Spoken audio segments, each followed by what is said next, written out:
आगे बढ़ते हैं आयशा सैयद साहबा।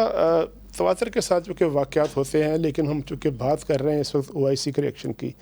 OIC ने कहा कि इज्तिमाई इक़दामात करने चाहिए। इज्तिमाई इक़दामात में 2 चीज़ें सजेस्ट की उन्होंने। एक तो उन्होंने कहा कि जी सफ़ारती जो है मकाता उसकी बात करनी चाहिए, कतल ताल्लुक़ करना चाहिए, और दूसरा ये है कि उन्होंने कहा कि जो मसनूआत का बाइकाट करना चाहिए। आप ये समझती हैं कि ये दोनों चीज़ें जो हैं इतनी काफ़ी हैं कि इसके नतीजे में मगरब तक, यूरोप तक और ख़ास तौर पे वो मुल्क जो इस हालिया वाक़े में मुलव्वस है उस तक ये स्ट्रॉन्ग मैसेज आएगा, या इसके अलावा भी हमें आगे बढ़कर इसके अलावा भी कुछ करना चाहिए ताकि हमारी 2 अरब मुसलमानों की आवाज़ उन तक पहुँचे कि ये वाक़या हमें किस तरह से मुस्तरब करता है?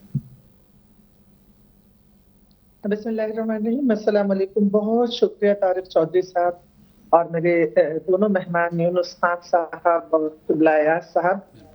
और तमाम नाजरीन। देखें तारिक चौधरी साहब, ये ऐसा एक मसला है जिस पे आप लोगों ने तफसीली रोशनी डाली कि 2 अरब मुसलमानों के दिलों को इन्होंने इस तरह से छेड़ा है, चाहे बहुत ही कम अमल वाला मुसलमान भी है, लेकिन कुरान की हुकूमत को कोई भी बर्दाश्त नहीं कर सकता। इसे हम कई तरह से अगर देखें, दुनिया में बहुत सारे दहशतगर्द ऐसे हैं जो दुनिया में एक दहशतगर्दी फैला रहे हैं, लेकिन अफसोस उस वक्त होता है जब उन्हें हुकूमत की और उनके इदारों की सपोर्ट मिलती है, वहाँ की पुलिस की, स्वीडन की और वहाँ की हुकूमत की, कि उन्होंने किस तरह से जुम्मे के दिन जो कि ईद का दूसरा दिन था और कुरान पाक की हुर्मत की। और ये बात भी ठीक है कि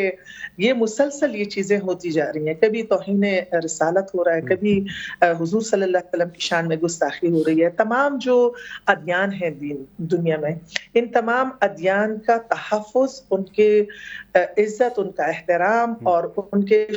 जो शायर हैं उनका एहतराम, ये इंतहाई ज़रूरी है। नहीं तो ये जो इस वक्त पूरी दुनिया में लोग रह रहे हैं और मुख्तलिफ तरीकों से वो मुंतशिर हैं, मुख्तलिफ तरीकों से दहशतगर्दी दुनिया में फैल रही है, तो ये भी सबसे बड़ी दहशतगर्दी मैं इसको कहूँगी कि वो लोग जो किसी दीन का इस तरह से वो मजाक उड़ाते हैं और दुनिया की 1/4 हिस्से को, मुसलमान इस वक्त दुनिया की 1/4 आबादी है, उनको इस तरह से छेड़ा जा रहा है, तो मतलब पूरी दुनिया को एक आग में झोंका जा रहा है, उनके दिलों को छेड़ा जा रहा है, उनके ईमान को छेड़ा जा रहा है। तो इस वक्त OIC का जो किरदार है उसको भी स्ट्रॉन्ग करना है। OIC का किरदार इस वक्त जो चल रहा है और जो होना चाहिए वो काफी नहीं है, उसको भी स्ट्रॉन्ग करना चाहिए। और जिस तरह उनके मतलब जो हमारा एक मुहावरा है कि हाथी के दांत खाने के और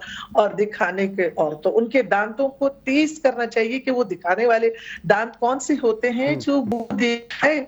कि ये भी एक अहम बात है। और मैं इस वक्त तारिक चौधरी साहब के यहाँ जमात इस्लामी ने पूरा जो 7 जुलाई को तहफ़्फ़ुज़ कुरान के हवाले से प्रोग्राम पूरे मुल्क में भी किया, पूरी दुनिया में 5 बर्र-ए-आज़म हुए, उसमें बांग्लादेश, तुर्की, मलेशिया, लेबनान, मराकश, जनूबी अफ्रीका समेत बहुत सारे ममालिक शामिल हैं और उनसे मुसलसल राब्ते में है कि 7 जुलाई को पूरे मुल्क में नहीं पूरी दुनिया में 5 बर्र-ए-आज़मों में ये एहतजाज चलेगा। और जरा हम आगे बढ़े हम और